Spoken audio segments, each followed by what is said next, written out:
நம்மளோட காசையும் மிச்சம் பண்ணி கொடுக்கும். அப்புறம் ஈபிக்கு வருவோம். ஈபி எடுத்துக்கிட்டோன்னா அதை எந்த மாதிரியெல்லாம் ரெடியூஸ் பண்ணலான்னா, காலை நேரத்தில் லைட் ஆன் பண்ணுறதுக்கு பதிலாக நம்மளோட விண்டோஸை ஓப்பன் பண்ணி வச்சோனாலே அது வழியாகவே, விண்டோஸ்னால் லேப்டாப்பில் இருக்கிற விண்டோஸ் எல்லாம் யோசிச்சிடக்கூடாது, நம்ம வீட்டில் இருக்கக்கூடிய ஜன்னல் கதவுகளை ஓப்பன் பண்ணி வச்சோனாலே அது வழியாகவே நம்மளோட வீட்டுக்கு நல்லாவே வெளிச்சம் வரும். இப்படி காலை நேரத்தில் நம்ம எலக்ட்ரிசிட்டியை கம்மி பண்ணலாம்.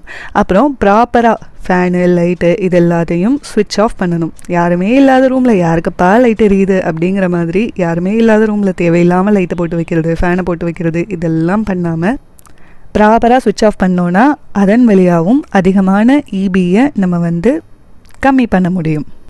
அப்புறம் ஃபைனலாக கேஸ் யூசேஜை கம்மி பண்ணுறது. சமைச்சா தானே கேஸ் செலவாகும், பேசாமல் ஹோட்டலில் வாங்கி சாப்பிட்டுக்கலாம் அப்படிங்கிற மாதிரியான தவறான முடிவுக்கெல்லாம் வந்துடக்கூடாது.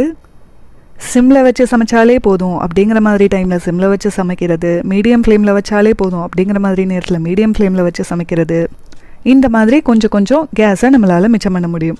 அப்புறம் யூஸ் பண்ணாத நேரத்தில் சிலிண்டரை ஆஃப் பண்ணி வைக்கிறதன் வழியாகவும் ஒரு சில மைன்யூட் கேஸை நம்மளால் மிச்சம் பண்ண முடியும். வேஸ்ட் ஆகாமல் அந்த வேஸ்டேஜை தவிர்க்க முடியும். அண்ட் ஹோட்டலில் வாங்கி சாப்பிடாமல் வீட்டிலையே சமைச்சு சாப்பிட்றது தான் ஹெல்த்துக்கும் நல்லது, நம்மளோட சேவிங்ஸுக்கும் நல்லது. நான் சொன்ன இந்த 6 டிப்ஸையுமே யூஸ் பண்ணி அதிகமான சேவிங்ஸ் பண்ணுறதுக்கு என்னுடைய வாழ்த்துக்கள்.